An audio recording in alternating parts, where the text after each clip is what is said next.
A committee on democracy and good governance of the Forum of Parliaments of the International Conference on the Great Lakes region met in Juba, the capital of South Sudan, and they looked at the different aspects pertaining good governance, considering the institutions, the constitutions, the fight against graft. And this meeting took 2 days, but one of the issues they discussed was a report on the recently concluded elections in Rwanda that were held in July. It indicated that there was a high voter turnout and the election was free and fair.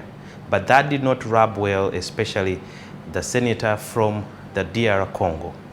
Sur celui qui a gagné l'élection, il se pourrait c'est avec 50%, non, pas 50, hein? They say he won by 99.13%. It's unbelievable. 99.13% says something. Can you believe it? De voix. Même quand on est enseignant, je n'ai jamais vu un étudiant. We did not go to find out whether there was democracy in Rwanda or not. That was not one of our terms of reference. So it will be good also to back it up instead of just having the flowery language, everything was professional. Because as a forum, and not that I'm siding with DRC, we risk to be looked as a forum that is going there just to rubber stamp. We need to speak honestly, because without good democratic tendencies, we don't have peace and security. D'abord, je tiens à vous remercier. The observer mission found nothing wrong with the election. La mission d'observation. I really I'm struggling to look for where we have observed that ballot papers do not have serial numbers. All it is the ballot boxes. You know, those are two different things. The senator from the DR Congo went ahead to scoff at the committee leadership, saying that they are failing to look at the matter as they are and they are just trying to be lenient and covering up. We want to be heard. We also would like to state as such that once you use a statement without facts, you are now closing to another boundary. The DRC, we are still deliberating on this. We are not going to be enemies. But the conduct of this committee is above board. When we are in this forum, we have to behave like brothers and sisters.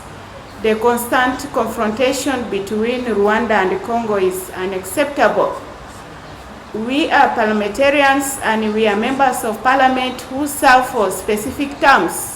NTV covered the press conference of President Paul Kagame in Kigali on his final day of the campaigns, and this was his message to the people, especially outside Rwanda, who keep doubting the democratic processes in his government.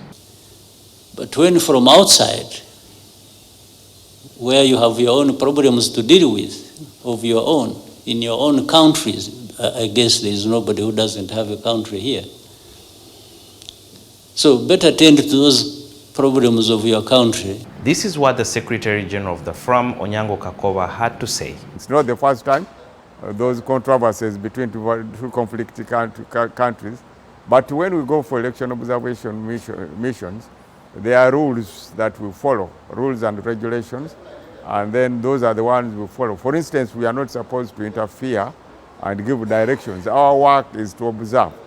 A senator from Kenya, who is also the president of the Committee on Peace and Security, when the tempers calm down, used the opportunity to campaign for Raila Odinga, who is vying for the chairperson seat of the African Union. And he said that so far Raila Odinga has 12 votes, meaning 12 countries are supporting him out of the 32 that he requires to win. Now the election for chairman and 7 other positions will take place in February next year, 2025. And Kenya, therefore, has selected Raila Amolo Odinga as its candidate. Tomorrow we shall be looking at a report from a consultant from Zambia who looked at all the 12 member states on how they are faring in terms of democracy and good governance. Sudhir Byaruhanga, NTV, Juba.